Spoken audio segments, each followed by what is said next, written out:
ओम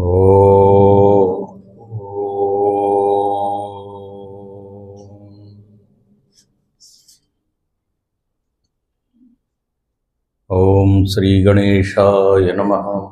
ओम श्री सरस्वत्यै नमः। ओम श्री गुरुभ्यो नमः। समस्त जन कल्याणे निरतं करुणामयं नमामि चिन्मयं देवं सद्गुरुं ब्रह्मविद्वरम्। नीलाम्बुजश्यामलकोमलाङ्गं सीतासमारोपितवामभागम् पाणौ महासायकचारुचापं नमामि रामं रघुवंशनाथम्। अतुलितबलधामं हेमशैलावदेहं धनुजवनकृशानुं ज्ञानिनामग्रगण्यं सकलगुणनिधानं वानराणामधीशं रघुपतिप्रियभक्तं वातजातं नमामि।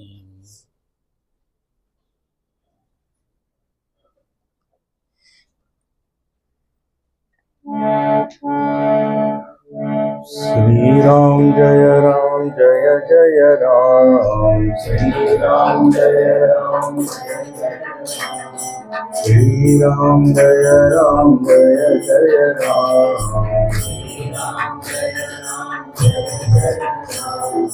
श्री राम जय जय राम। श्री राम जय जय राम। श्री राम जय जय राम। श्री राम जय जय राम। श्री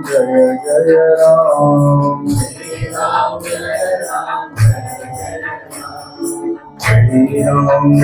राम।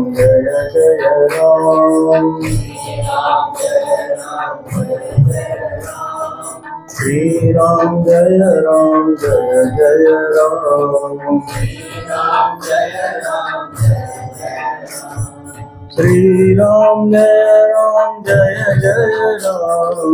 श्री राम जय जय राम। श्री राम जय जय राम। श्री राम जय जय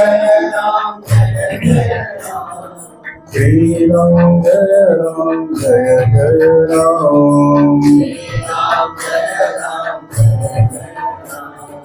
श्री राम जय जय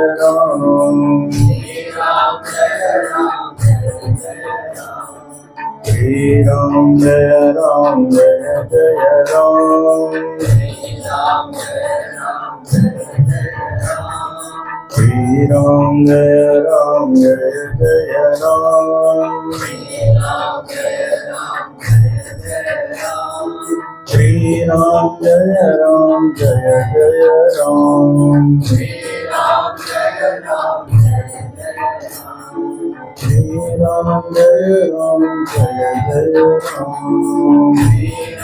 जय राम। जय जय राम। जय रघुराम। श्याम रामचंद्र की पवन सुत हनुमान की श्री सद्गुरुनाथ महाराज।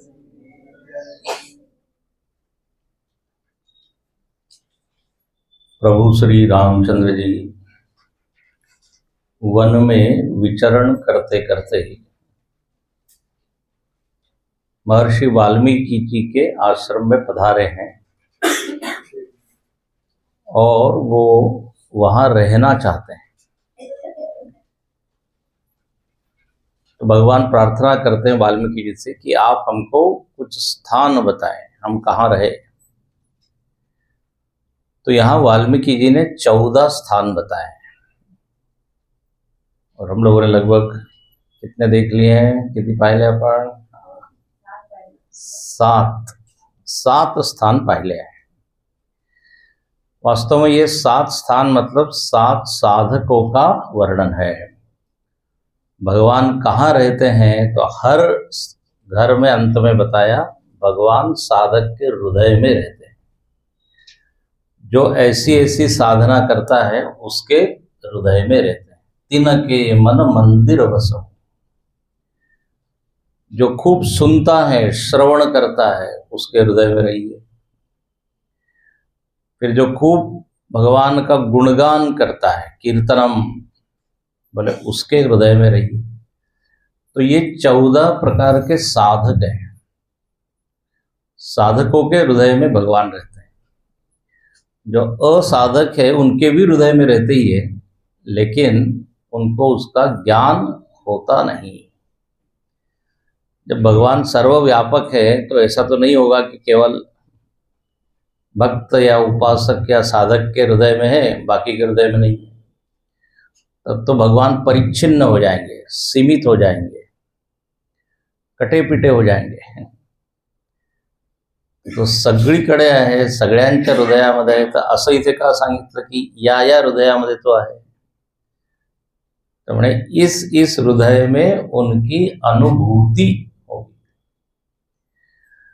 अब रावण भी राम का दर्शन करता है, प्रभु का दर्शन करता है, विभीषण भी करता है, दोनों भाई है, लेकिन दोनों का अनुभव अलग अलग है कि नहीं।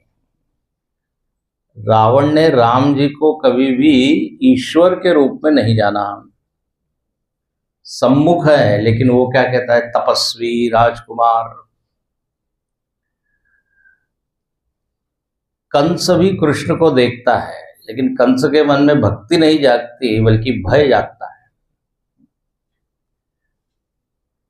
तो भगवान के होने मात्र से लाभ नहीं होता, उनका जब तक अनुभव नहीं हो तब तक लाभ।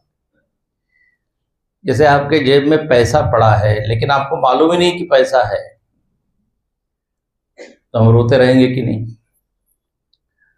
विवेक चूड़ामणि में भगवान शंकराचार्य जी ने उदाहरण दिया। एक व्यक्ति घर में बैठा है, रो रहा है, मेरे पास कुछ पैसा नहीं है। दूसरा एक व्यक्ति आके कहता है, जो कि इसके घर वालों को सबको जानता है, पूर्वजों को भी जानता है, बोले जहां पर तुम्हारी खटिया है ना, पलंग है तुझा, उसी के नीचे धन गड़ा हुआ है। आप तो उक्ती खननम, शंकराचार्यांनी खूप छान लिहिलंय। मातीला जर तू बाजूला केलं तर तिथेच कोण आहे, खजाना है।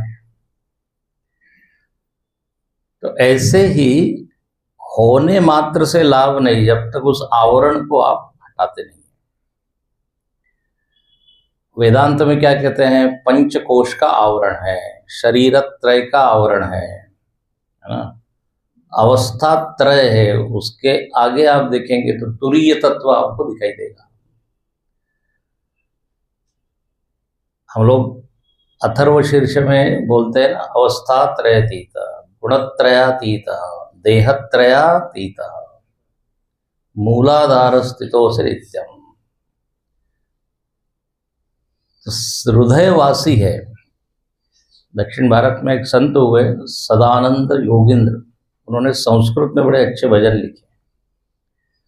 उसमें एक भजन लिखते हैं, वो खेलति मम हृदये श्री रामा, माझ्या हृदयामध्ये भगवंत खेळत आहे।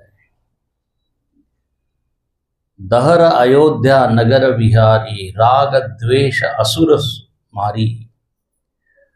पूरा आध्यात्मिक रामायण उन्होंने बताया। जैसे बाहर राम है तो बोले भीतर भी आत्मा ही राम है। भगवान का अवतरण कहाँ हुआ, तो बोले अयोध्या में, तो बोले भीतर भी अयोध्या है। अपना अंतःकरण ही क्या है, अयोध्या है। अयोध्या का अर्थ होता है जहां युद्ध न हो, उसको बोलते हैं अयोध्या। तो ऐसा अंतःकरण जो राग द्वेष से रहित, काम क्रोध से रहित, कल हमने देखा ना, कामन कोवन मोदन मोहन मद, निर्विकार चित्त में आत्म तत्व की अनुभूति होती है। तो खेलति मम हृदये, हम लोग नहीं कह सकते खेलति मम हृदय, खेलति मम हृदय रामा वो बोल रहे हैं। हम क्या बोलेंगे, खेलति मम हृदय काम क्रोधादि विकाराः। स्वामी विवेकानंद जी ने कहा है कि अपना अंतःकरण एक डस्टबिन नहीं है। डस्टबिन म्हणजे माहिती का, कचरा पेटी, सगळं कचरा टाकत राहा। इसी अंतःकरण में खोजे तो वही आपको परम तत्व भी दिखाई देगा। तो यहाँ पर ऐसे साधकों का वर्णन है जिन्होंने इसकी खोज कर ली। जिसने खोज कर ली वो हो गया सिद्ध, जो खोज कर रहा है उसको कहते साधक। उस दिन बता रहा था मैंने, साधक मतलब कौन, जो बाधक नहीं है वो है साधक। साधक म्हणजे एका साध्याला समोर ठेवून जो साधना करत आहे त्याला म्हणतात साधक। तो कौन सी साधना करके वो हृदयस्थ परमात्मा को जानता है, तो बोले ये सब साधना है। जिसने चित्त को निर्विकार किया, जिसने भगवान का दर्शन करने का प्रयत्न किया, नेत्रों का उपयोग, ग्रंथ का दर्शन, संत का दर्शन। फिर हमने देखा जो सदगृहस्थ है, जो रोज पूजा कर रहा है, पूज ही सहित परिवारा। फिर कल हमने देखा मंत्र राज नित जप ही तुम्हारा, नामस्मरणाची साधना करत आहे।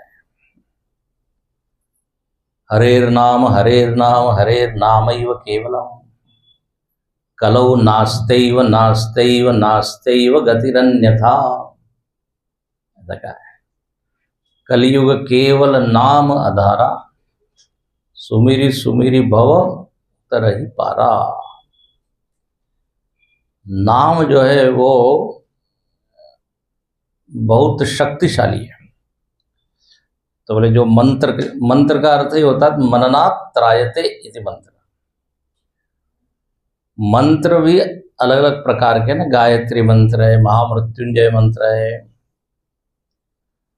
पंचाक्षरी मंत्र है, एक मंत्र शास्त्र है। एक ने बड़ा अच्छा कहा, पंजाबी में मंत्र को कैसे बोलेंगे, मंत्र। पुत्र को क्या बोलते हैं, पुत्र, तेरा तोड़तात ते शब्द। मित्र को क्या बोलेंगे, मित्र। तो उसने एक ने बड़ा अच्छा अर्थ किया, मंत्र वो क्या, मंत्र। तो बोले मंत्र वो है जिससे मन तर जाए, मंत्र। मंत्र का जाप करना चाहिए एक नियम पूर्वक, जिसे पतंजलि महर्षि कहते हैं, सतुदीर्घ काल नैर्यंतरेण सत्कार सेविता दृढ़ भूमि। दृढ़ता आती है तो मंत्र की साधना कर रहा है। इस तरह अलग अलग लोगों ने साधना की और भगवान उसी हृदय में प्रकट हो गए। तो 14 प्रकार के साधक हैं। देखो अपने शास्त्रों में 4 विषयों का ही वर्णन है, साध्य, साधन, साधक और सिद्ध। जितने भी विषय हैं, विषय को आप 4 में समेट के रख सकते हो। समझ रहे हैं ना। सबसे पहला कौन, साधक। और साधक मतलब जो साधना कर रहा है, जिसमें सद्गुण है। गीता के 13वें अध्याय में भगवान ने 20 गुणों का वर्णन किया, अमानित्वम, अदम्भित्वम वगैरह। और उसको क्या बोला है, एतज ज्ञानमिति प्रोक्तम अज्ञानम यदतोन्यथा। ये 20 गुण को ज्ञान बोला है क्योंकि ये ज्ञान के सहायक है। अमानी होना, अदम्भी होना, अहिंसक होना। तो यदि गुण से संपन्न होगा, जैसे वेदांत में हम क्या बोलते हैं, साधन चतुष्टय संपन्न, विवेक वैराग्य वगैरह, नित्यानित्य विवेक, इहा मुत्रार्थ फल भोग विराग। फिर समाधि षड संपत्ति, शमक। बताइए उत्तर क्या होगा, शमक मनोनिग्रह है ना। वाचलंय का तुम्ही तत्वबोध, आत्मबोध? हा म्हणे वाचलं तर बऱ्याच वेळा आहे, पण आता विचारू नका जास्त। तो उसमें एक एक गुण की परिभाषा है और यही गुण क्या है, पाथेय है। संस्कृत में क्या बोलते हैं, पाथेय। पाथेय म्हणजे जसं आपण डबा घेतो ना, टिफिन, रस्त्यामध्ये त्याचा उपयोग करतो, आपला प्रवास सुखद होतो। तरह से गुण, तो साधक मतलब जो गुणों से संपन्न है, उन्हीं का यहाँ पे वर्णन है। 130वां जो दोहा है, स्वामी सखा, ये 8वां घर, बोले ऐसे व्यक्ति के हृदय में रहिए। ये 9वां घर है, सॉरी 9वां, इसको पढ़ते हैं। 123 दोहा, ठड़क अक्षरात है दो हो गया। स्वामी सखा पितु मातु गुर, स्वामी सखा पितु मातु गुर, जिनके सब तुम तात, जिनके सब तुम तात, मन मंदिर तिनके बसहु, मन मंदिर तिनके बसहु, सिय सहित लोभ्रात, सिय सहित लोभ्रात, सियावर रामचंद्र की जय, पवन सुत हनुमान की जय, उमापति महादेव की जय, बोलो भाई सब संतन की जय।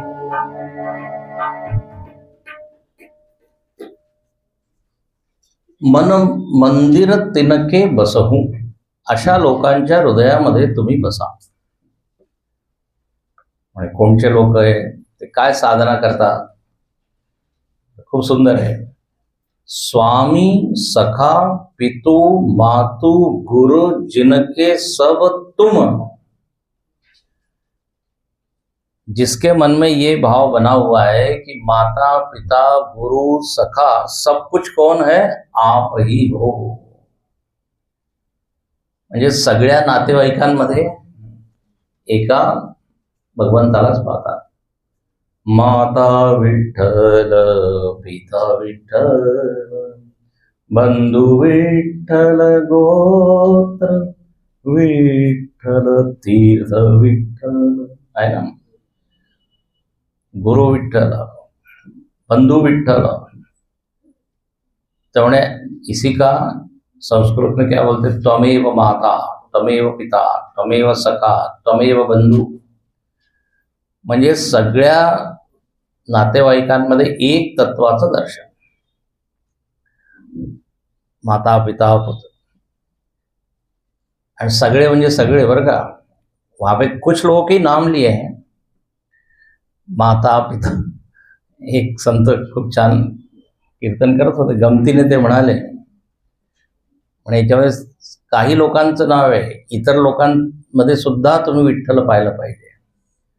माता पिता, सासू विठ्ठल, ते कठीण आहे. सुनबाई विठ्ठल, म्हणजे नाही, या दोघांना सोडून आमचं.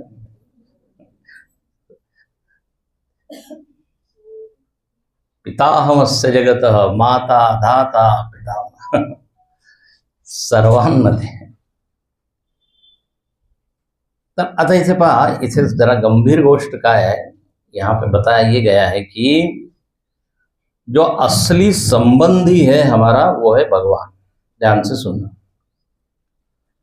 असली हमारा संबंध किससे है, परमात्मा से. परमात्मा मानो कि पिता है और हम उसके क्या है, पुत्र है. तो हिंदी में गाते हैं ना, तुम ही हो माता पिता, तुम ही हो बंधु.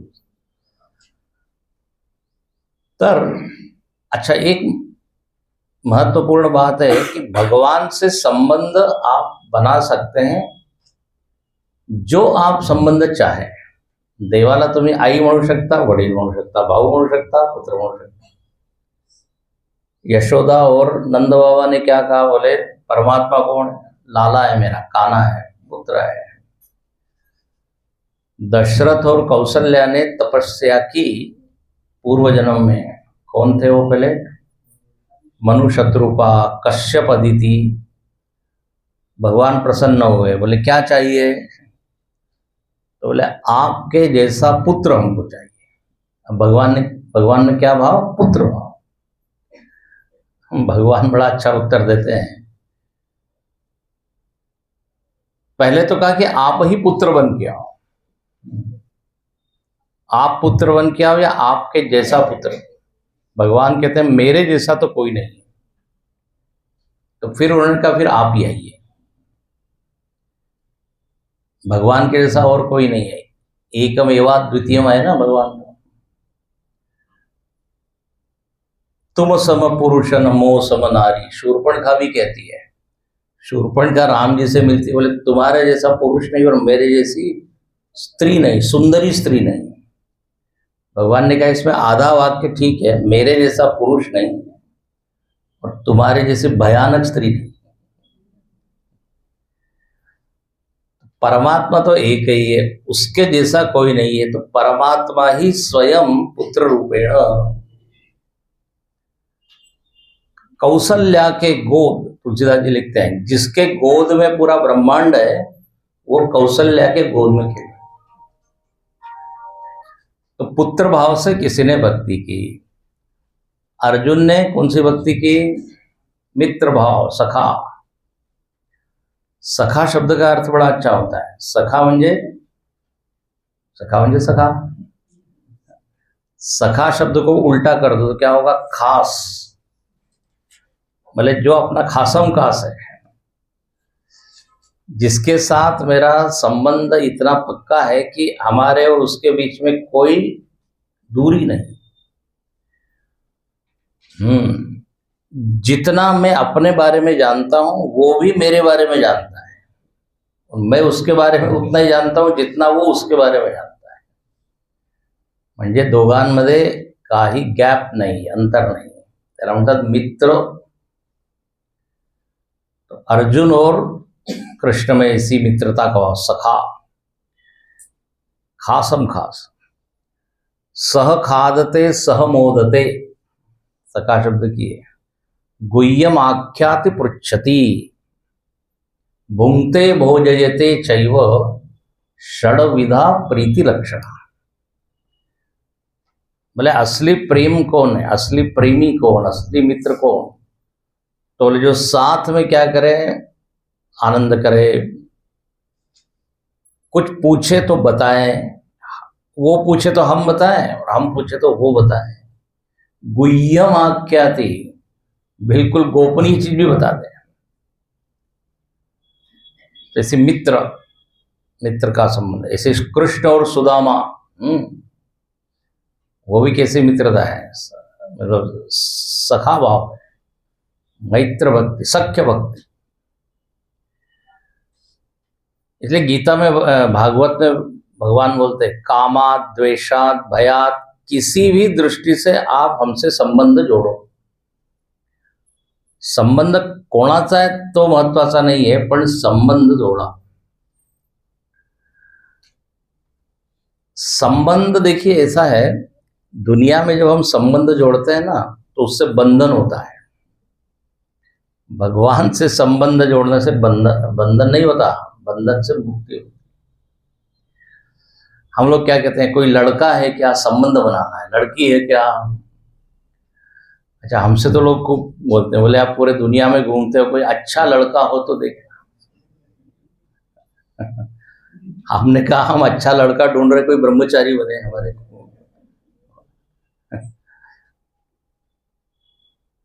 तो संबंध बनाने की हम बात करते रहते हैं। संबंध का परिणाम होता है बंधन। स्वामी अखंडानंद जी महाराज ने बड़ा अच्छा कहा, बोले बंधन मतलब क्या, बंधु प्लस धन इज इक्वल टू बंधन। बंधु और धन में हम क्या है, लिपट गए, बंध गए। तो संबंध ऐसे व्यक्ति से बनाई जो आपके बंधन को छुड़ाए। तो भगवान कहते हैं मैं उपलब्ध हूं। तो यहां कहते हैं वो संबंध बनाता है सबसे, लेकिन सब में भगवान को ही देखता है। अच्छा, मजेदार बात यह है कि भगवान से हमको संबंध बनाना नहीं है, पहले से ही उसके साथ हमारा संबंध है, केवल हम उसको भूल गए। ये जो भक्ति की साधना है या जो भी साधना है वो क्या करती है, उस संबंध को वापस याद कराती है। हाँ, कोई बनाना नहीं है, बने हुए को जानना है। अज्ञानामुळे आपल्याला वाटतो मी एकदम वेगळा झालो, ज्ञान मात्रेण प्राप्ति। वेदांत में तो खूब बोलते हैं, सुबह की कक्षा में बोल रहे थे, प्राप्त से प्राप्ति। जैसे कई बार वो हिंदी सिनेमा में होता है, दो भाई होते हैं, राम और श्याम, और क्या होता है, किसी मेले में जाते हैं और वो बिछुड़ जाते हैं। कई बार मैं सुनाता हूँ। तो वो राम चला जाता है किसी अच्छे लोगों के, पुलिस में भर्ती हो जाता है, और दूसरा जो है कोई दुष्ट लोगों में। फिर पुलिस, अब बड़े हो जाते हैं, पुलिस पीछा कर रही है, फिर दोनों को पुलिस पकड़ता है उसको, और एकदम हाथ को देखता है, अरे उसके हाथ में लिखा है श्याम, इसके हाथ में लिखा है राम। अरे हम दोनों तो शत्रु नहीं है, बल्कि क्या है, मित्र भी नहीं, भाई जुड़े हुए। लेकिन मेले में क्या हो गया, खो गए। करते का भी सांगतो है। तो इस संसार में हम लोग भी असली संबंधी को भूल गए। तुमने ज्ञानी हे हा संबंध ओळखला, तिनके मन मंदिर सिंह सहित दूर। त्याच्या हृदयामध्ये, त्याच्या मनामध्ये तुम्ही दोघं जण रहा। दोघं जण म्हणजे सिंह, राम। और कल से हम बता रहे हैं राम और सीता कौन, ज्ञान और भक्ति। ध्यान रखना, सीता जी को रामायण में कहीं भक्ति कहा है, कहीं शांति कहा है, कहीं शक्ति कहा है। उद्भव स्थिति संहार कारिणी, क्लेशहारिणी, सर्वश्रेयस्करीं सीतां नतोहम राम वल्लभाम। म्हणजे सीता कोण आहे, तर म्हणजे उद्भव स्थिति संहार कारिणी। माया शक्ति की बात कर रहे थे ना हम प्रातः, तो शक्ती है सीता, शक्ती। आपण रामरक्षेमध्ये सुद्धा काय म्हणतो, अस्य श्री रामरक्षा स्तोत्र मंत्रस्य बुधकौशिक ऋषी सीता शक्ती। शक्ती है। आणि सीताच कोण आहे, शांती। शांति विदेह सुता सहचारी, शांती आहे।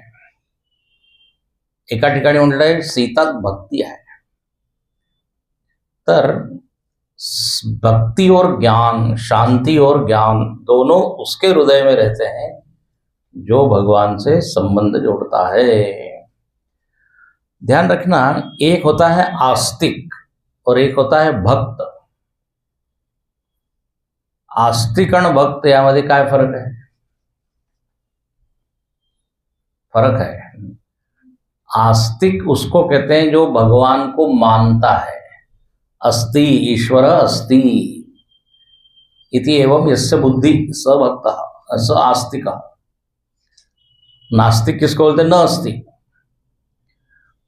हम सब लोग कौन है? आस्तिक है। अच्छा, और भक्त किसको कहेंगे? भक्त उसको कहते हैं जो भगवान को अपना कहता है, मेरा कहता है, जो भगवान से संबंध की अनुभूति करता है, उसको कहते हैं भक्त। ध्यान से सुनना, क्या फर्क बताया? आस्तिक म्हणजे देव आहे आणि भक्त म्हणजे देव माझा आहे। विठू माझा लेकुरबाळ, बाप रखवा देवीवर। बाप आणि आई माझी विठ्ठल रखुमाई। हे बघ, त्याच्यामध्ये सगळं संबंध सांगितलं। माझे माहेर पंढरी, माझी बहीण चंद्रभागा, पुंडलिक आहे बंधू। तर भक्त देवाला अगदी जवळ माझा आहे असं मानतो। श्रीमद् भागवत में वर्णन है, प्रहलाद जी को कभी नहीं लगा कि मैं भगवान से दूर हूं। गोविंद परिरंभितः, प्रल्हादाला वाटतंय मी सतत देवाच्या मांडीमध्ये। तो जो सतत अनुभूति करता है भगवान की अपने निकट, वो सबसे निकट वही है, उसको दे भक्त। मेरे तो गिरधर गोपाल दूसर न कोई, जाके सिर मोर मुकुट। वो ही पती सोई. तर एक ममत्व, माझं माझं, माझी माता माझी, कृष्ण माझी माता, कृष्ण माझा पिता आहे ना. तर जोपर्यंत माझा होत नाही तोपर्यंत भक्त नाही. म्हणून समर्थ रामदास स्वामी म्हणतात, भक्त कोणाला म्हणतात? जो विभक्त नव्हे तो भक्त. दासबोधामध्ये तो इथे तेच म्हटलेलं आहे, बस उसीय दोघा. तो ये हो गया नवा घर. 10वां घर, 10वां अंतःकरण कौन सा है? तो सुनिए.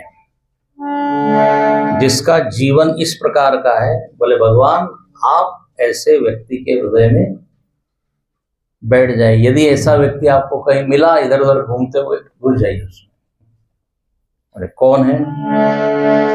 अवगुण तजी सबके गुण गहई, अवगुण तजी सबके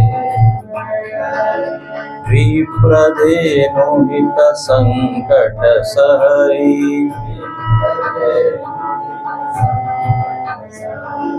नीति निपुण जिन कई जगली का,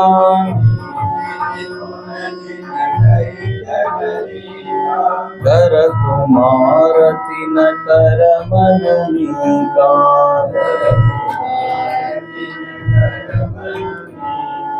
कर तुम्हार तिन कर मनुनी का.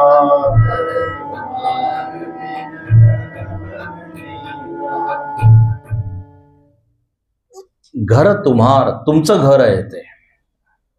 आणि निका, निका म्हणजे चांगलं घर. म्हणजे कोणचं घर?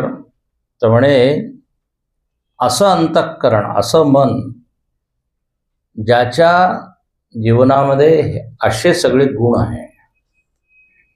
खूप सुंदर, बहुत ही अच्छा है, बिल्कुल सीखने लायक है. कहते हैं जो अवगुण तजी, अवगुणाचा त्याग करून सबके गुण, सगळ्यांचे गुण गहई लेता है. मतलब क्या? जो गुणग्राही है, बोले ऐसे व्यक्ति के हृदय में आप रहते हैं, ऐसे व्यक्ति के हृदय में आप चमकते हैं, जगमग जगमग. उसको देख के लोग कहते हैं अरे ये तो भगवान का ही अवतार है. उसको भगवान मानने की इच्छा होती है, उसके सामने दंडवत करने की इच्छा होती है, झुकने की इच्छा होती है. इसलिए संतों को भागवत जी में नित्य अवतार कहा है. भगवंताचे वेगवेगळे अवतार आहे. कला अवतार, अंशावतार, पूर्ण अवतार, आवेश अवतार. मूर्ति में, मूर्ति को कहते हैं अर्चा अवतार, जिसमें हम अर्चना करते हैं. और ऐसे संतों को कहा है नित्य अवतार. संतांमध्ये कोणाला पाहा तर म्हणे भगवत तत्व. आणि खरोखर संत असे असतात, त्यांचं जर जीवन बघितलं तो भगवान मानने की इच्छा होती है. बोले हमने और तो कोई भगवान हमको दिखता नहीं, बस आप में ही दिखता है. इसलिए गुरु को ही हम क्या मानते हैं? भगवान. गुरुर ब्रह्मा गुरुर विष्णु गुरुर्देवो महेश्वर, गुरु साक्षात परब्रह्म. इसलिए प्रहलाद जी का वर्णन है गुरुषु ईश्वर भावना. गुरु मध्ये ईश्वर बुद्धि ठेवा. ईश्वर बुद्धि रखने से क्या होगा? उसमें दोष नहीं दिखाई देंगे. जहां आपने उनको भगवान माना, मानव बुद्धि हटा दीजिए, उसमें क्या रखिए? ईश्वर बुद्धि. उससे लाभ हमको ही होगा. इसलिए एक संत बोलते थे, बोले इन इन जगहों में आप भगवत बुद्धि रखिए. उनमें यदि भगवत बुद्धि नहीं रख रहे तो अपराध है. उन्होंने कहा गंगा जी पानी नहीं है, देवी है. गाय जो है प्राणी नहीं है, माता है. पृथ्वी जो है महाभूत नहीं है, देवी है. ऐसे गुरु मनुष्य नहीं है, भगवान. ये तो यहां पर कहते हैं कि अवगुण तजी, बोले जो गुण गुण ले लेता है सब में. अवगुण तजी सबके गुण ग्राही, सब में कुछ ना कुछ गुण है। 2 दिन से मैं श्लोक बोल रहा हूं, फिर से बोल देता हूं। अयोग्य पुरुष नास्ति योजकस तत्र दुर्लभ, ना मंत्रमक्षरम अस्ति नानौषधि वनस्पत। सुनाया था क्या है श्लोक? बुलाया था ना मैंने। जगत में एक भी वस्तु ऐसी नहीं है जो पूरी तरह 100% बेकार हो, निरर्थक हो, त्याज्य हो। आप जानते हैं हम लोग जो कचरा फेंक देते हैं, कचरे में से भी लोग उसको रिसाइकल करके उसको बना के पैसा कमा लेते हैं। ट्रेन में एक व्यक्ति है ना, सब लोग बैठे हुए हैं, कुछ कुछ खा रहे हैं, कागज प्लास्टिक वो सब फेंक रहे हैं। एक लड़का जो है सब झाड़ू निकाल रहा है। थोड़ी देर में बाद आता है तो एक उसने बेच रहा है, वो क्या प्लास्टिक के फूल, कागज के फूल। उस व्यक्ति ने खरीद लिए, जिसने देखा अरे बड़ी इतने बढ़िया है, उसको मालूम नहीं कि जो उसने फेंका था ना उसी से वो बनाया उसने। कचरे में भी गुण है। मैं जो साउथ अफ्रीका गया, वहां जोहानिसबर्ग में अपने एक भक्त है, उनकी एक फैक्ट्री है। एक जो बिस्लरी अपन फेंकून देते ना, बिस्लरी, उसको रिसाइकल करते हैं और वो उसमें इतने प्लास्टिक के प्रोडक्ट बना देते हैं। तो हम कहीं जा रहे थे तो एक बिस्लरी पानी का बोतल खरीदा। उस व्यक्ति ने कहा धन्यवाद स्वामी जी, ये बोतल घूम के हमारी फैक्ट्री में आएगी। तो देखो, जो बिल्कुल त्याज्य है एक व्यक्ति के लिए, दूसरे के लिए वही ग्रहणीय है।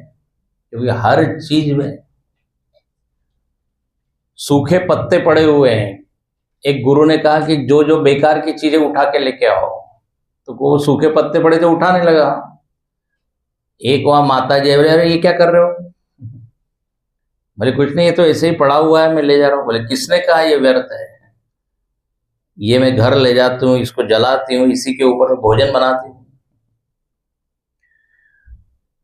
आप किसी भी चीज को टच करें, उसमें कुछ न कुछ, कोई भी व्यक्ति भी बुरा नहीं है, हर व्यक्ति में गुण है। इसलिए चाणक्य ने मैनेजमेंट का एक सूत्र बताया है, यो यस्मिन कुशले स तस्मिन नेव योक्तव्य। हर व्यक्ति में कुछ न कुछ गुण है। अच्छा मैनेजर कौन है? तो बोले उसके गुण को पहचान के उसको वो काम देता है। समझ रहे हैं आप? किसी भी संस्था में या जहां भी एक टीम होती है, गुरुजी बड़ा अच्छा बोलते हैं, बोले सबका अच्छा अच्छा लो और काम करो। कोई भी यहां परफेक्ट नहीं है, nobody is perfect here, but at the same time nobody is imperfect also.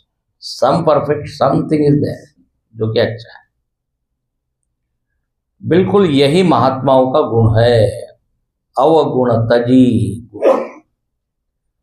फूल और कांटे दोनों है गुलाब में, फूल फूल ले लो, कांटे छोड़ दो। कई बार मैंने सुना है एक व्यक्ति सब दूर दोष ही देख रहा है। सब में क्या देख रहा है? दोष। कुछ भी चीज देखता है। समुद्र को उसने देखा, बोले कोई कहने लगा देखो कितना बढ़िया हो गया, अनंत समुद्र है। इसको देखकर मन एकदम व्यापक हो जाता है। बड़ी चीज को देखने से मन तदाकार हो जाता है। समुद्र को देखो, कल भी मैं बता रहा था, बोले बेटे क्या समुद्र है, भगवान ने इतना बड़ा बनाया लेकिन खारा ही बना दिया। अब उसको वही दिख रहा है। फिर किसी ने कहा देखो कोयल को देखो कितनी अच्छी गा रही है, कुहू कुहू। अरे बोले क्या काला बना दिया इसको। ये यदि काली नहीं होती तो कितना अच्छा होता। समुद्र यदि खारा नहीं होता तो कितना अच्छा होता। फिर उसको एक ने गुलाब दिया, बोले अरे क्या गुलाब, जो तो कांटे ही कांटे, इसमें कांटे नहीं होते तो कितना अच्छा होता। तो हुआ है कि ये तीनों लोग एक साथ बोल पड़े, अरे मनुष्य, तुम्हारे में दोष देखने की ये दृष्टि नहीं होती तो कितने अच्छे होते थे।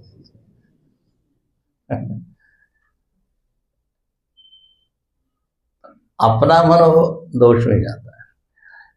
एक होती है मक्खी और एक होती है मधुमक्खी, एक हस्ती माशी एंड दूसरी है मधुमाशी। मक्खी वहीं बैठती है जहाँ कुछ गड़बड़ हो, घाव हो, वहाँ वहीं जाके बैठती है। यह हमारा जो मनीराम है ना, मनीराम म्हणजे मन, एक संत बोलते थे मनीराम। वो बिल्कुल दोष को ही पकड़ता है, बोले नहीं मधुमक्खी की तरह हो, फूलों पर जाके बैठो, रस रस ले। सबसे बड़ा गुण है गुण ग्रहण करना, और सबसे बड़ा दोष है दोषों को देखना। अवगुण तजी सबके गुण, तुकाराम महाराजांची आहे ना गोष्ट, त्यांची बायको कर्कशा होती जरा, अरे बड़े क्या आपको ऐसी पत्नी मिली, बोले बहुत अच्छा है, इसके कारण मैं क्या साधना कर सकता हूँ, विरक्त हो। एकनाथ महाराज से कहा कि हाँ आपकी पत्नी कितनी अच्छी है, बोले हाँ भगवान की बड़ी कृपा है कि ऐसी पत्नी मिली जिसके कारण मैं संसार अच्छा कर पाए। तो देखो दोनों,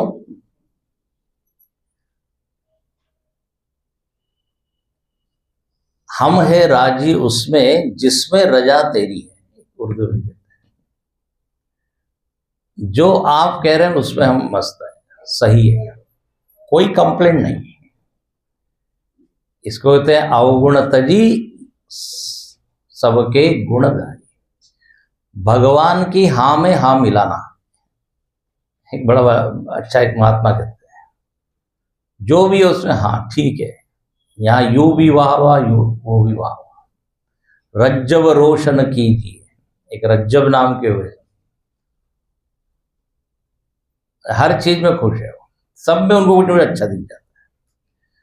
वो अकबर बीरबल का एक किस्सा है कि अकबर जो है, उसको बीरबल ने कहा, बल्कि अकबर ने कहा बीरबल को कि बैंगन की सब्जी बहुत अच्छी होती है, बैंगन वांग। बीरबल ने क्या कहा, हाँ जहां पर हाँ बिल्कुल अच्छी है, बैंगन की सब्जी तो बहुत ही अच्छी है। बैंगन शब्द इसी से बना है, बहुगुण, जिसमें बहुत गुण है उसको बोलते हैं बैंगन। अपभ्रंश हो गया है, बहुगुण का क्या हो गया, बैंगन। तो अकबर ने तारीफ की तो बीरबल ने भी खूब तारीफ की, और बोले तो बैंगन तो सब्जियों का राजा है, इसलिए भगवान ने उसके ऊपर छत्र बनाया है, छत्रस्त। अब अकबर जो है रोज बैंगन की सब्जी खाने लगा, कभी मसाला भर के, कभी भरीत बनवाता है। अब वातुड़ असतं थोडंसं, अब रोज बैंगन खाए तो पेट क्या हो गया उसका खराब हो। अब वो अकबर जो है, अरे बोले क्या सब्जी एकदम खराब है, बेकार है। तो बीरबल ने कहा हाँ महाराज, बैंगन जैसी बेकार सब्जी बिल्कुल एकदम खराब है, और महाराज इसका नाम ही है बैगन, मतलब बेगुण, जिसमें कोई गुण नहीं। तो अकबर कहने लगा कि उस दिन मैं बड़ी तारीफ कर रहा था बैंगन की तो तुम कर रहे थे, अब आज मैं निंदा कर रहा हूं तो तुम भी निंदा कर रहे हो। बीरबल ने बड़ा अच्छा उत्तर दिया। बीरबल ने कहा मैं बैंगन का नहीं आपका सेवक हूं, आप जो कहेंगे उसमें मैं आनंद में हूं। इसको कहते हैं हाँ में हाँ मिलाना, भक्त लोगों का ये कोई शिकायत नहीं। जब तुकाराम महाराज वो गन्ने का लेके आ रहे थे ना, ऊसाचं गाडी घेऊन, गोष्ट वही असेल।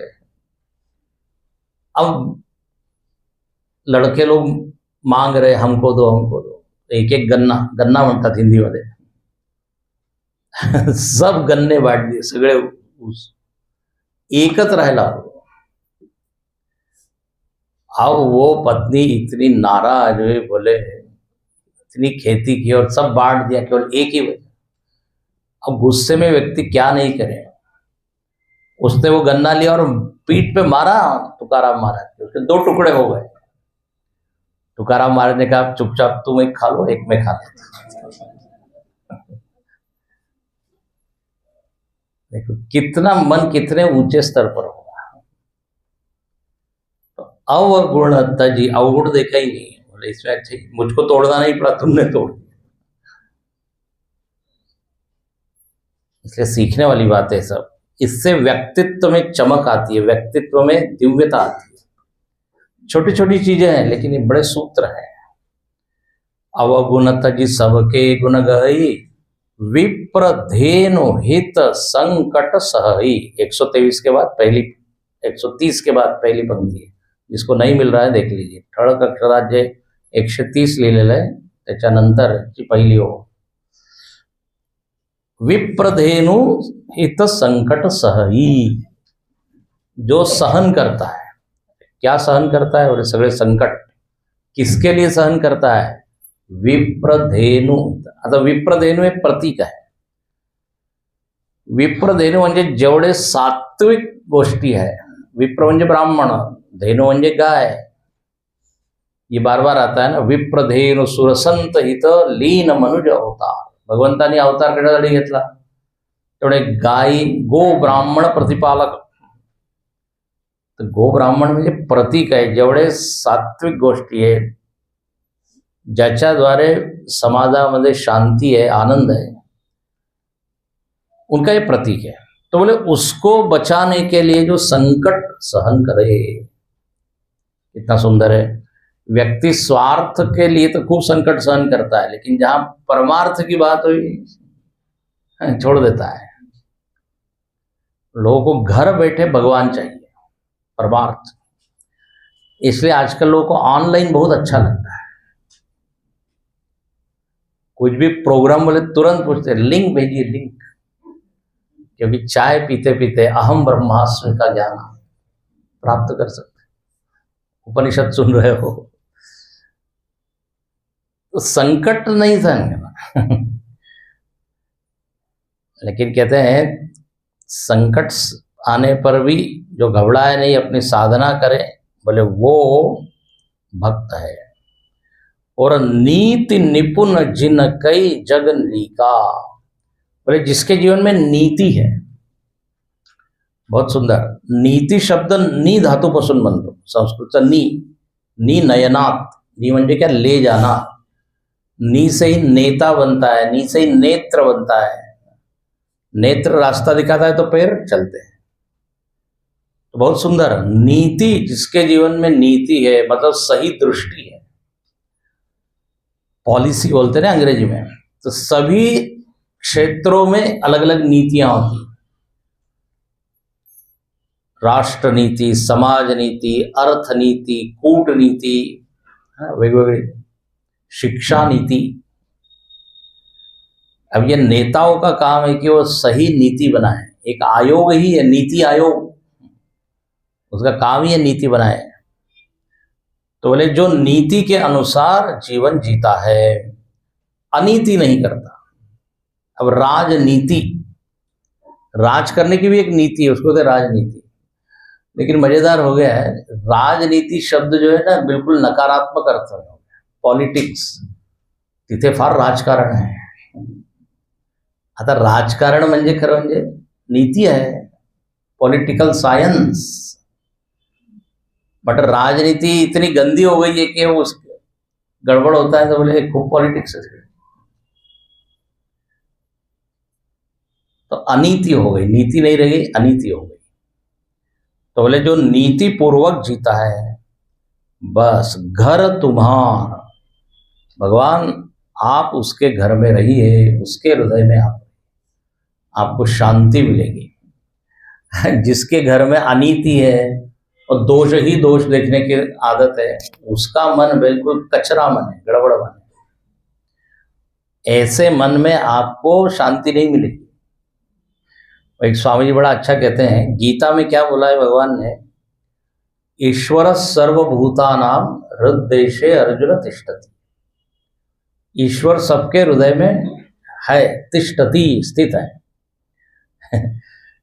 तिष्ठति का एक अर्थ होता है खड़ा है, भगवान खड़ा है हृदय में। लोगों ने पूछा भगवान खड़ा क्यों? भगवान आप क्यों खड़े हैं हृदय में? बोले मैं भागने के लिए खड़ा हूं, मौका देख रहा हूं कब इस हृदय में से भागे। इतना कचरा है। आता अशा खोलीमध्ये तुम्हाला ठेवलं जिथे कचराच कचरा आहे, तर तुम्ही संधीच पाहाल ना केव्हा येतो. तो हृदय को स्वच्छ हम बनाएंगे तभी भगवान को भी आराम मिलेगा. तो घर तुम्हार, तर हा 10वां घर झालं, 10वां घर. ठीक है, 10 तरह के साधक हो गए. अब 11वां साधक, ये कौन सा साधक है? तो देखिए, गुण तुम्हार समुझई निज दोषा, गुण तुम्हार जेहि सब भांति तुम्हार भरोसा, जेहि सब भांति तुम्हार भरोसा. राम भगत प्रिय लागहि जेहि, राम भगत प्रिय लागहि जेहि. तेहि उर बसहु सहित वैदेही,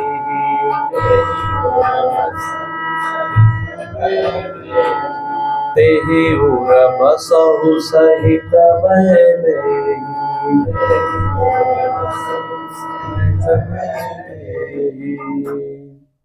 तेही उर, उर म्हणजे हृदय, त्याच्या हृदयामध्ये जाऊन तुम्ही राहा. तेही उर बसवू. आणि बरोबर कोणाला घेऊन जा? वैदेही, सीतेला. तो दोनों आप ऐसे व्यक्ति के हृदय में रहिए. बोले कौन सा हृदय है? अब बढ़िया है. बोले जो, ध्यान से सुनिए, गुण तुम्हार समझई निज दोषा. काही पण चांगलं जर काही घडत आहे तर तो काय म्हणतो? हे देवा तुझ्यामुळे आहे. गुण तुम्हार. यदि कोई उसका सम्मान कर रहा है तो वो क्या कहेगा? ये भगवान आपका सम्मान है. स्तुति हो रही है तो आपकी स्तुति. भक्त का एक लक्षण बताया गया कि वो अपने स्तुति को सुनकर शर्माता है, लाज वाटते तेरा, संकुचित होता है. और ये गुण हनुमान जी में है. अभी परसों गुरुजी ने वो हनुमान चालीसा का हवन वहाँ पे किया ना मुंबई में, उसमें हनुमान चालीसा के ऊपर बोल रहे थे, तो गुरुजी ने यही लक्षण बताया. बोले हनुमान जी की जहाँ कोई स्तुति करता था एकदम हनुमान जी नहीं नहीं नहीं, नहीं मेरी नहीं. गुण तुम्हार. जब राम जी खुद उसकी प्रशंसा करते हैं, कौतुक करता है, अरे तुम्ही किती मोठं काम केलं, लंका तक गए, समुद्र का उल्लंघन किया, पार किया, शत्रु के गढ़ में जाना और वापस सकुशल लौट के आना, बिल्कुल ऑपरेशन सिंदूर स्ट्राइक होता है क्या, सर्जिकल स्ट्राइक जाके. तो हनुमान जी ने काम किया, वो अशोक वाटिका उजाड़ी, शत्रुओं को मारा भी, वापस आ गए. तो राम जी बहुत स्तुति करते हैं. अब सामान्य व्यक्ति होता तो क्या होता? हाँ यस आई डिड, मैंने किया, थोड़ा तन के खड़े हो जाते हैं. लेकिन वहां पे वर्णन है, हनुमान जी एकदम झुक गए और भगवान के पैर पकड़ते, त्राहिमाम त्राहिमाम, ज्यादा स्तुति मत करो, मेरी इसमें कोई स्तुति योग्य बात ही नहीं, सब तो आपने ही किया है. बोले इतना समुद्र तुमने पार किया, हमने क्या किया? राम जी कहते मैंने क्या किया? बोले नहीं, प्रभु मुद्रिका मेली मुख माही, आगे लाइन, जल दिलांगी गए अचरज नाही. बोले आपने मुद्रिका दी थी ना, वो मैंने मुख में रखी और बस उसी की शक्ति से मैं चला गया. किसी ने कहा कि मुद्रिका जो है वो तो मुख में रखने की चीज नहीं है, उंगली में पहनने की, मुख में कैसे रखी? बहुत उसका आध्यात्मिक अर्थ है, लक्षार्थ पाते समथितार्थ. मुद्रिकेवर राम नाम अंकित अति सुंदर. मुद्रिका मुखामध्ये ठेवली म्हणजे राम नाम. ही राम नाम नवका भवसागरी तराया. तो नाम के बल पे मैंने ये पार किया. प्रभु मुद्रिका मिले. और आते समय सीता जी ने चूड़ामणि दी थी, तो उनके सारे में इधर आ गए, तो मेरा इसमें क्या है? फिर उन्होंने कहा देखो लंका भी जलाई तो मैंने नहीं जलाई। बहुत सुंदर वर्णन है, सुंदर का। रावण जो है वो हनुमान जी को पकड़ के, मतलब मेघनाद इत्यादि पकड़ के दरबार में खड़ा कर देते ऊपर। और अब वो रावण कहता है, बोले अब अंग भंग कर पठिए ही बंदर, इस वानर का क्या करो, अंग भंग करो। अब कौन सा अंग भंग करे? तो बोले वानर को अपनी पूंछ बहुत प्रिय होती, कपिके ममता पूंछ पर। हमारे गुरुजी अच्छा कहते हैं, बोले पुरुष लोगों को ममता होती है मूंछ पर। कपिके ममता पूंछ पर, तो बोले पूंछ को आग लगा दो। हनुमान जी ने थैंक यू बोला सरस्वती जी को, बोले बढ़िया, आपने रावण की बुद्धि में ये अच्छा थॉट दिया है। मैं सोच ही रहा था कि इस लंका को कैसे जलाया जाए, क्योंकि वो त्रिजटा ने बोला था सपने वानर लंका जारी। बोले मैंने एक सपना देखा है, उसमें एक वानर आया है और उसने लंका जलाई है। हनुमान जी ने पेड़ के ऊपर से सब सुना था, वो त्रिजटा बोल रही थी। तो हनुमान जी तब से विचार कर रहे थे कि मैं आग कहाँ से लाऊंगा और कैसे लगाऊंगा। बोले भगवान ने व्यवस्था कर दी, तो आग पूंछ में लगा। अब पूरे लंका में आग लगानी है तो देखो उसके लिए बहुत बड़ी ज्वाला चाहिए। तो वहां पर लिखते हैं, हरि प्रेरित ते ही अवसर चले मरुत 49। भगवान की प्रेरणा से वहां हवा चलने लगी। 49 वायू, वायूचे 49 प्रकार सांगितले भागवतामध्ये। हाँ, 49 मरुत। हम बोलते ना ठंडी हवा, तूफान, ब्रीज, वायूचे वेगवेगळे प्रकार आहे, 49 प्रकार। तो वायु चलने लगी। हनुमान जी ने कहा थैंक यू, फिर से बोला, अंग्रेजी में नहीं बोला, धन्यवाद। और पूरी उलटी पलटी लंका कर जारी। तो हनुमान जी कहते हैं सब काम आपने ही किया है, ये मैं कह रहा हूं। अंत में कहते हैं प्रभु प्रताप, एक चौपाई है ना, हाँ, नाथ न कछु मोरी प्रभुताई, सो सब तव प्रताप रघुराई। सगळं तुमचंच आहे, ये भाव अपने भी जीवन में होना चाहिए। हम वास्तव में कुछ भी नहीं करते, हम क्रेडिट अननेसेसरी लेते रहते। मेरा आपकी कृपा से सब काम हो रहा है, करते हो तुम कन्हैया, मेरा नाम हो रहा है। लोगों को लगता है मैं कर रहा हूं, लेकिन जो ईमानदार व्यक्ति है वो कभी नहीं जाएगा। तो यहां पर लिखते हैं गुण तुम्हार समुझई निज दोषा। हाँ, यदि कोई गड़बड़ हो गया, माय फॉल्ट, मेरा क्यों, अच्छा हो गया आपकी। हम लोग मतलब सामान्य व्यक्ति ठीक इसके उल्टा करता है। कोई उपलब्धि मिलती है, मैंने कहा, और दोष, अरे बोले भगवान तो पड़ोसी पे कृपा कर रहा है, मेरे को कृपा करेगी। कोई भी दुख मैन्युफैक्चर करता है तो पार्सल मेरे यहाँ आता है, तो दोष किसको दे रहा है? भगवान। भगवान को मेरे दुख नहीं दिख रहे हैं क्या? यहाँ ठीक उल्टा है, निज दोषा। वो कहता है मेरे में ही कुछ कमी होगी, इस कारण दुख मिल रहा है।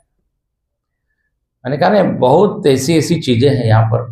रामायण मतलब गोस्वामी जी का ऐसा पका हुआ है ग्रंथ, लोग इसकी डेप्थ जानते नहीं है, गहराई। फिर कहते हैं जही सब भांति तुम्हार भरोसा।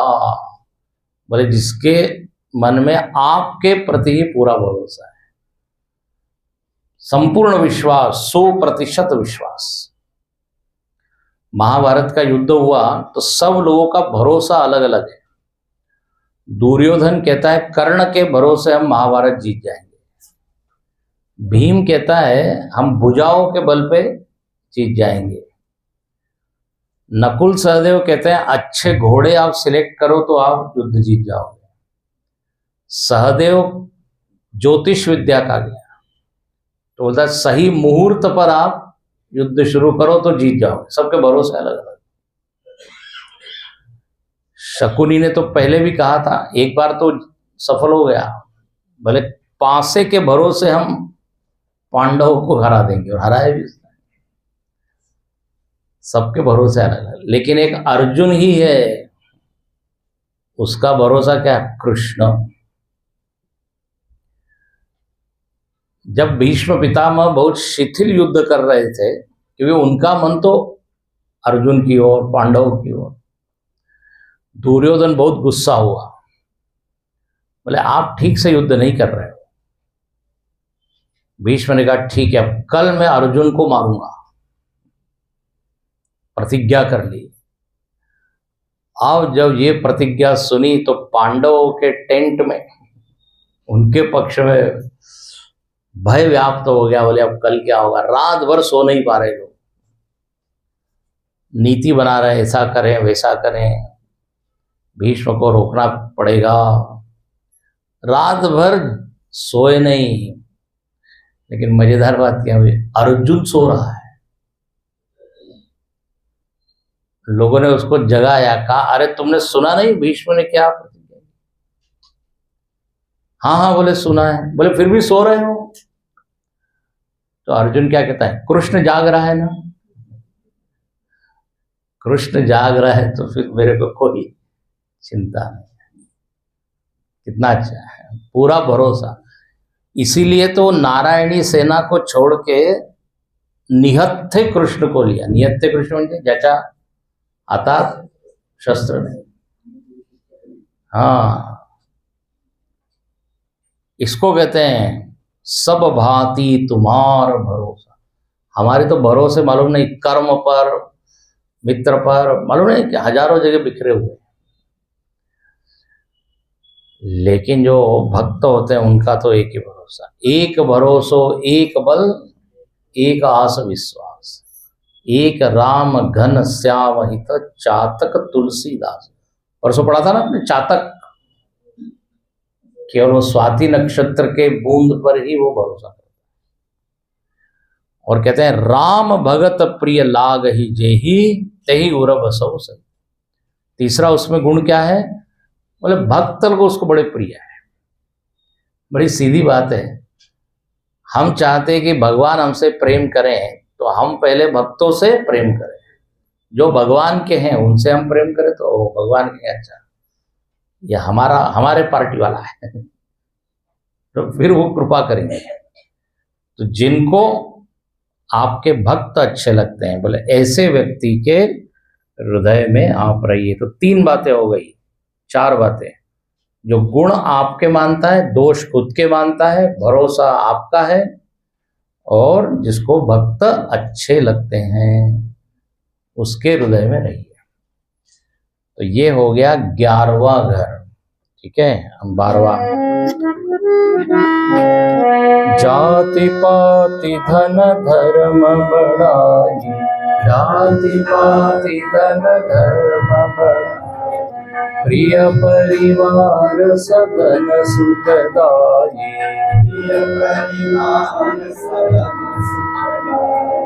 सब तजी तुम्हारी रही उरलाई,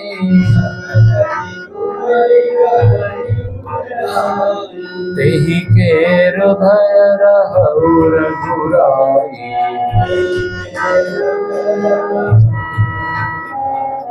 तेहि के हृदय रहु रघुराई।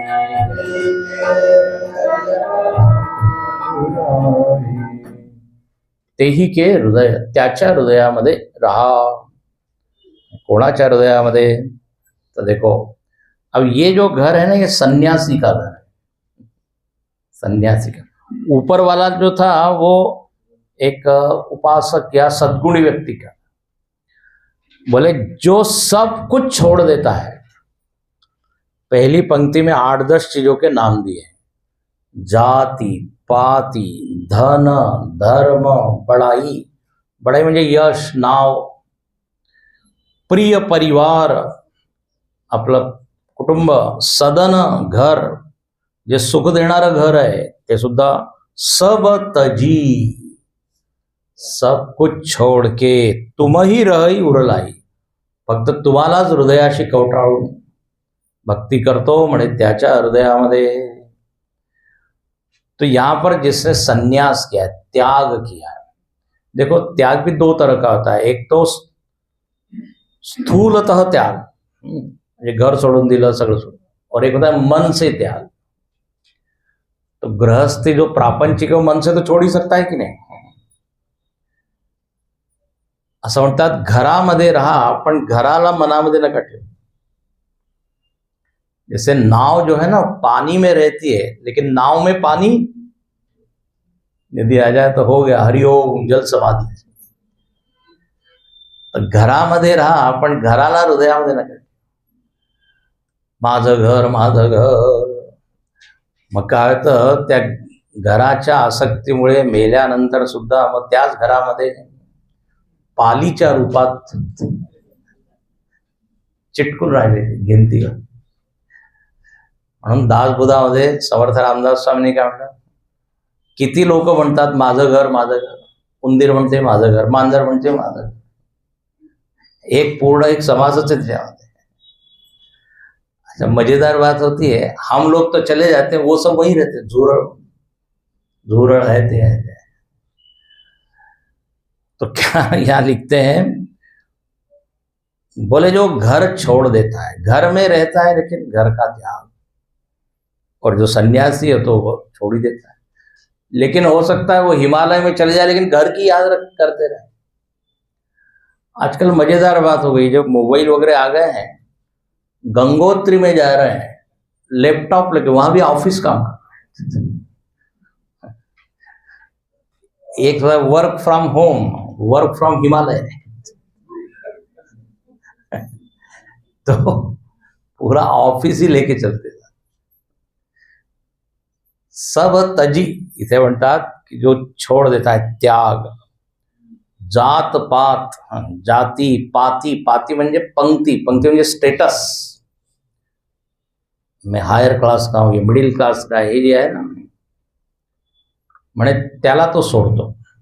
जाति पात, एक एक इतना ही शब्द है. धन धर्म, वो तो कहता है सबसे बड़ा धन क्या है, पायो जी मैंने राम रतन धन पाय बस.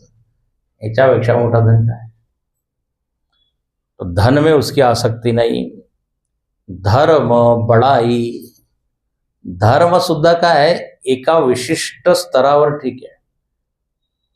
सर्वोच्च स्तर से देखे तो धर्म अधर्म कुछ नहीं, पाप पुण्य कुछ नहीं, न पापम न पुण्यम, चिदानंद रूप शिवोहम शिव. धर्म अधर्म भी तभी तक है जब हम जीव भाव में है. वेदांत की दृष्टि से जीव भाव जब तक है, कर्ता भोक्ता भाव जोपर्यंत है तोपर्यंत धर्म अधर्म है. इसलिए भजगोविंद में शंकराचार्य लिखते हैं, पाप और पुण्य दोनों के परे हैं, विरचित कंथ पुण्य पुण्य विवर्जित पंथ. एक संस्कृत में श्लोक है, को विधि को निषेध. जो ज्ञानी होता है उसके लिए वेद भी आज्ञा नहीं करता, वो धर्म अधर्म के ऊपर हो गया. वेद अपि किंकरो भवति. लेकिन जब तक अज्ञान है तब तक हाँ अधर्म को छोड़ो धर्म. लेकिन यहां पर तो कहते हैं जो सर्वोच्च स्तर का ज्ञानी है उसके लिए कोई विधि निषेध. प्रिय परिवार सदन सुखदाई, जो इस सारे संबंधियों को भी छोड़ देता है. देखो ऊंचे लक्ष्य के लिए यदि हम ये छोड़ रहे हैं तो बहुत ठीक है. अब भगवान बुद्ध यदि परिवार को नहीं छोड़ते तो बुद्ध बनते क्या, सिद्धार्थ ही रह जाते. विवेकानंद यदि घर नहीं छोड़ते तो एक नरेंद्र बन के एक रह जाते. वैराग्य या संन्यास मतलब क्या, जब बड़ी चीज के लिए छोटी चीज का त्याग, इसको कहते हैं सेक्रीफाइस, बलिदान. और एक होता है कॉम्प्रोमाइज, छोट्या गोष्टीसाठी मोठ्या गोष्टीला त्याग करणं, त्याला म्हणतात तडजोड. अब जितने भी राष्ट्र भक्त हुए उन्होंने देखिए राष्ट्र के लिए ये सब छोड़ा कि नहीं, प्रिय परिवार सब. भगत सिंह को कहा कि तुमको अपने बाल कटाने पड़ेंगे, क्योंकि तुम्हारे बाल दिखते हैं तो अंग्रेज लोग पकड़ लेते, बालों का त्याग करना पड़ेगा। तो उसने क्या कहा, देश के लिए बाल का ही क्या, मैं सिर का भी त्याग करने के लिए, प्राणांची आहुती लोकांनी दिली। ये है त्याग, ये है सन्यास। तो बोले जो भगवान के लिए सब कुछ छोड़ने के लिए तैयार है, भगवान कहते मैं उसके लिए सब कुछ छोड़ के आता हूं, है ना। ते ही के हृदय रहो रहो। ये हुआ 12वां घर। 13वां घर क्या है, सर्ग नरक अपवर्ग समाना, जह तह देख धरे धनुबाना। म्हणे जिसके लिए स्वर्ग नरक अपवर्ग म्हणजे मोक्ष, अपवर्ग शब्दाचा अर्थ मोक्ष असतो, खूप छान अर्थ आहे। अपवर्ग यानी क्या, जहां प वर्ग नहीं है उसको कहते अपवर्ग। मोक्षाला अपवर्ग म्हटलं, म्हणजे प वर्ग नाही उसको कहते मोक्ष। यानी क्या, प वर्ग म्हणजे प फ ब भ म, त्याला म्हणतात प वर्ग। क वर्ग म्हणजे काय, क ख ग, ट वर्ग ट ट ट। त्यामुळे मोक्ष म्हणजे एक अशी स्थिती है जिथे प वर्ग नहीं।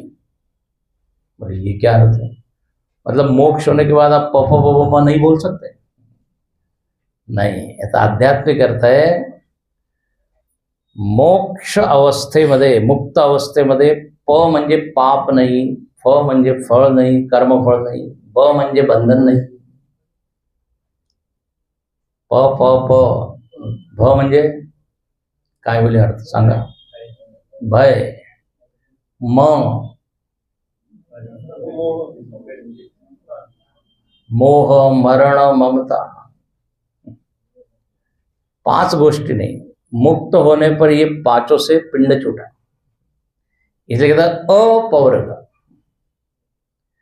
त्यामुळे मुक्त अवस्था असो किंवा स्वर्गामध्ये त्याला पाठवलं किंवा नरकामध्ये, जहां भी उसको भेज देते हैं उसको एक ही चीज दिखती है, धनुष बाण वाले भगवान। तो जो यत्र यत्र रघुनाथ के, जहां जहां भगवान उसको दिखते हैं, ऐसा जो भक्त है बोले वह भगवान आपके लिए रहने का स्थान। और दूसरी लाइन क्या, कर्म वचन मन राउर चेरा। चेरा म्हणजे चेला, चेला म्हणजे सेवक। मनसा वाचा कर्मणा, तिन्ही दृष्टीने तो सेवा करत आहे। श्लोक आठवला का तुम्हाला, हा हा, तर संस्कृत मध्ये काय आहे, हाँ बोलिए बोलिए, थोड़ा बुद्धि को खरोचिए, निकलेगा उसमें से। कायेन वाचा मनसेन्द्रियैर्वा बुद्ध्यात्मना वा प्रकृति स्वभाव, करोमि यद्यत् सकलं परस्मै नारायणायेति समर्पयामि।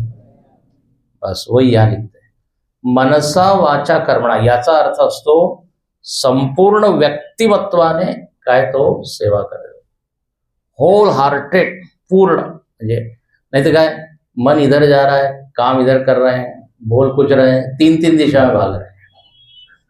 हाँ,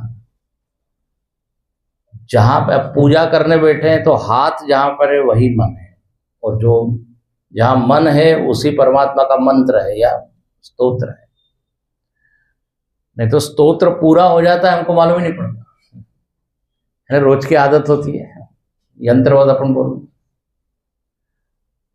थोडं मनसावा, आणि फक्त देवाचंच नहीं, कोई भी काम यदि हम करें तो तीनों चीज एक जगह लगा के रखेंगे तो ही वो काम सफल होता है।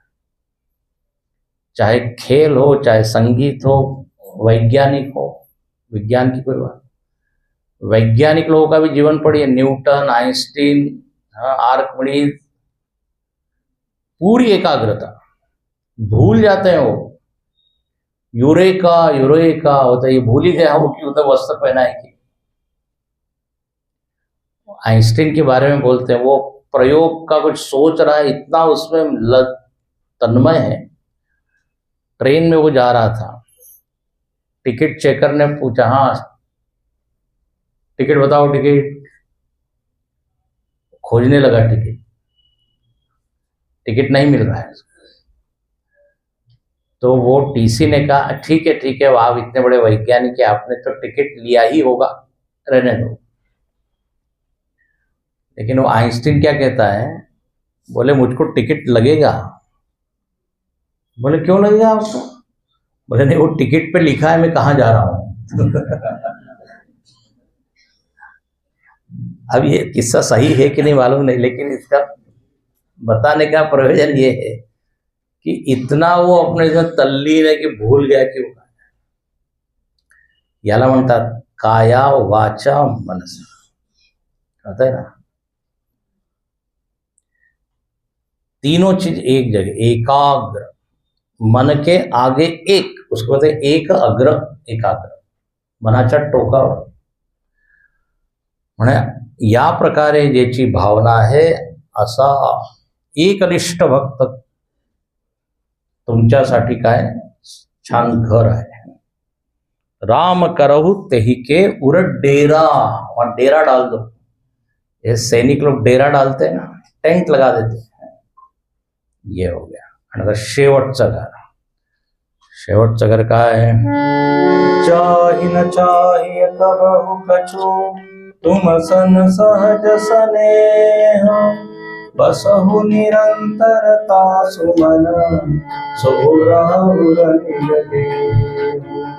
चाही न चाही कबहु कछु तुम सन सहज स्नेह, बसहु निरंतरता सुमन सोराहुर निलगे. रसियावर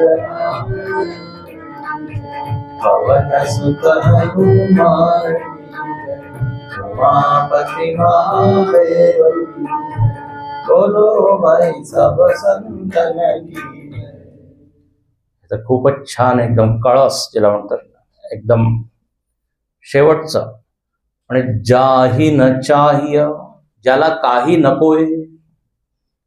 जाही न चाहिय कबहु कछु, केव्हा सुद्धा त्याला कधीच नको, काहीच नको.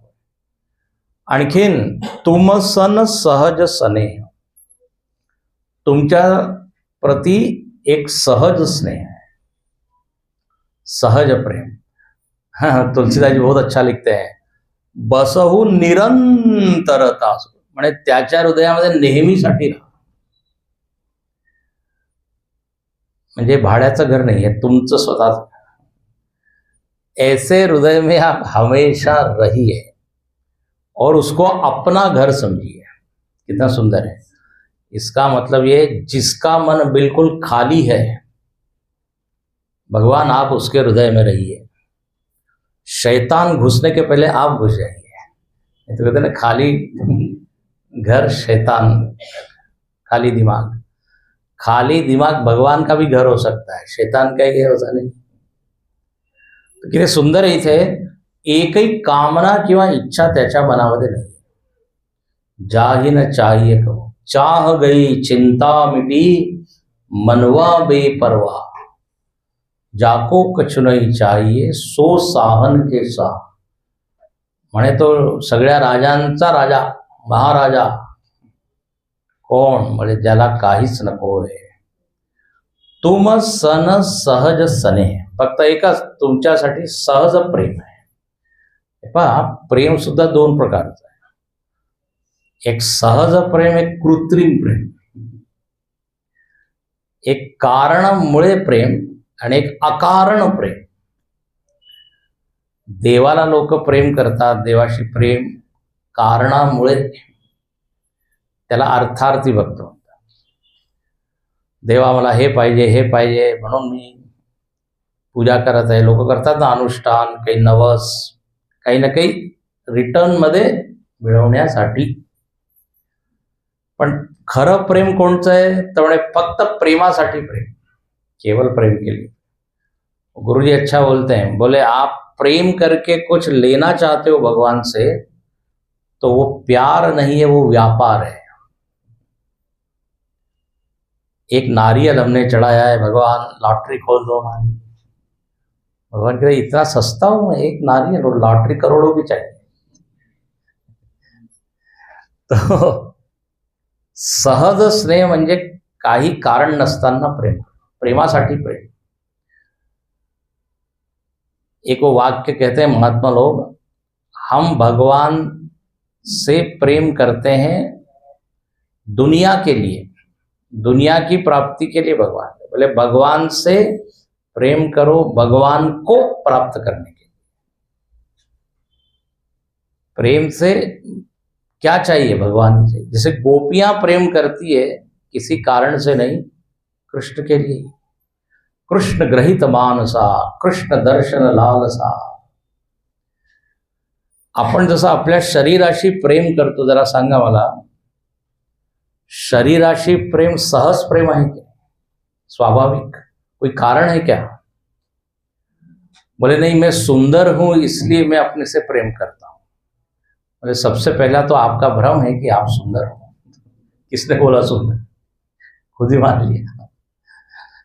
नहीं, मैं बुद्धिमान हूं इसलिए मैं अपने से प्रेम करता हूं। किसने कहा बुद्धिमान? अच्छा, जो मूढ़ व्यक्ति है वो भी अपने से प्रेम करता है कि नहीं? जो दिखने में अच्छा है वो भी अपने से प्रेम करता है कि नहीं? तो त्या प्रेमाला काही कारण नको, अकारण प्रेम। बस ऐसा ही प्रेम भगवान से हो जाए, ऐसे प्रेम को ही कहते हैं भक्ति। भक्ति नाही तर आपण म्हणतो आसक्ती। तो इथे म्हणतात जो इस तरह से आपसे प्रेम करता है बसहु निरंतर। हो गया। तो इस प्रकार से 14 साधक, 14 उपासक यहाँ पर बता दिया, 14 लोगों का जीवन बताया। अब कम से कम इसमें एक घर तो आप बना ही सकते हैं। पहला घर क्या था? हाँ, जो सुनता है। दूसरा घर, बोले स्वामी अब मत पूछिए, जो लोचन। तीसरा वाणी का उपयोग करता है। चौथा पूजा करतो घरी। पाचवा जो मंत्र करतो, आता मी परत नाही सांगत।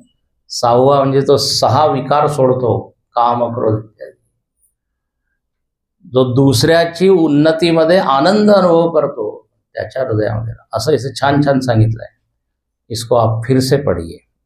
तो वाल्मीकि जी ने इस तरह ये 14 घर बताए। लेकिन अब मजेदार बात है, भगवान कह रहे हैं ये तो ठीक है, लेकिन ये मेरा शरीर में कहाँ रखूं? वो मैं तो ये पूछ रहा था ना, मैं शरीर तो किसी के हृदय में नहीं घुसा सकता। मैं तो पूछ रहा था आश्रम में कहाँ रहूं। आपने तो एकदम ऐसी ऊंची बात बोल दी, आध्यात्मिक बात। बोले अच्छा आपको रहना है क्या? तो ऐसा करो, चित्रकूट गिरि करहु निवासु। तीसरी पंक्ति देखिए, 131। चित्रकूट में जाइए, वहां पे बड़ा अच्छा पर्वत है, वन है, वहां पे जाके रहिए। इस तरह से वाल्मीकि जी ने भगवान को गाइड किया और फिर भगवान चित्रकूट में रहे। और आपको होता है 14 साल में से सबसे ज्यादा साल भगवान चित्रकूट में रहे। कितने साल? 12 साल लगभग चित्रकूट में रहे। खूप सुंदर आहे चित्रकूट। आजही तिथे वाटतं इथे देव राहिले असतील। जंगल है, पहाड़ है, ऐसा है। इस तरह यहाँ पे देखो, एक सामान्य एक प्रश्न भगवान ने पूछा था, मैं कहाँ रहूं? वाल्मीकि जी ने इतना बढ़िया ये सब बता दिया। वाल्मीकि जी यदि 14 घर नहीं बताते हैं तो हम ये ज्ञान यज्ञ नहीं कर सकते। पहले दिन ही बोल देते तुमको रहना है ना, चित्रकूट में जाके रहिए। ऐसे अनेक प्रसंग है जहां पर आध्यात्मिक उपदेश दिया है। चलिए, भगवान की कृपा से आज हमारा ये ज्ञान यज्ञ पूरा होता है। प्रभु की कृपा भयो सब काजू, जन्म हमार सफल भाज समझता।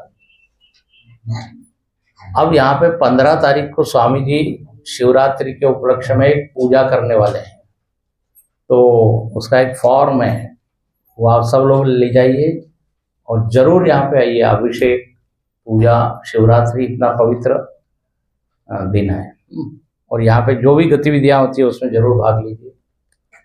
सातत्य होना चाहिए। कोणची साधना साध्यापर्यंत तेव्हाच नेईल जेव्हा आपण सातत्य आहे। ठीक है, चलो 2 मिनट नामस्मरण करके आरती करके पूर्ण करेंगे। राम कृष्ण वासुदेव नाम भजो रे, राम कृष्ण वासुदेव नाम। श्याम सुंदर मदन मोहन ध्यान करो रे, श्याम सुंदर मदन मोहन ध्यान करो रे। राम कृष्ण वासुदेव नाम भजो रे, राम कृष्ण वासुदेव। श्याम सुंदर मदन मोहन ध्यान करो रे, ध्यान करो रे। राम कृष्ण नित्य कहो रे, राम कृष्ण नित्य कहो रे। राम कथा हरि कथा श्रवण करो रे, राम कथा हरि कथा श्रवण करो रे। राम कथा हरि कथा श्रवण करो रे, राम कथा हरि कथा श्रवण करो रे। हरे राम गान करो रे, हरे राम गान करो रे। हरे राम गान करो रे, हरे राम गान करो रे। हरे कृष्ण सतत जपो रे, हरे कृष्ण सतत जपो रे। हरे कृष्ण सतत जपो रे, हरे कृष्ण सतत जपो रे। राम कृष्ण वासुदेव नाम भजो रे, राम कृष्ण वासुदेव नाम भजो रे। श्याम सुंदर मदन मोहन ध्यान करो रे, श्याम सुंदर मदन मोहन ध्यान करो रे, ध्यान करो रे। श्रवण करो रे, गान करो रे, सतत जपो रे,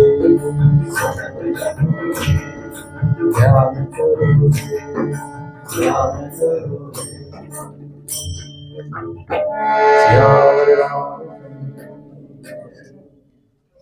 कल जो है उद्याची सूचनाही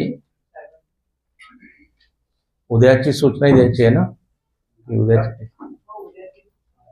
कल सुबह 9 बजे से यहाँ पर गुरुदेव का पादुका पूजन होगा, विष्णु भगवान का पूजन होगा, विष्णु सहस्रनाम का पाठ होगा और फिर उसके बाद स्वामी जी का भजन होगी। स्वामी जी के मधुर भजन सुनने को मिलेंगे, तो आप सभी लोग जरूर आए सुबह 9 बजे। फिर उसके बाद प्रसाद है, भजन के बाद सबसे बढ़िया भोजन होगा।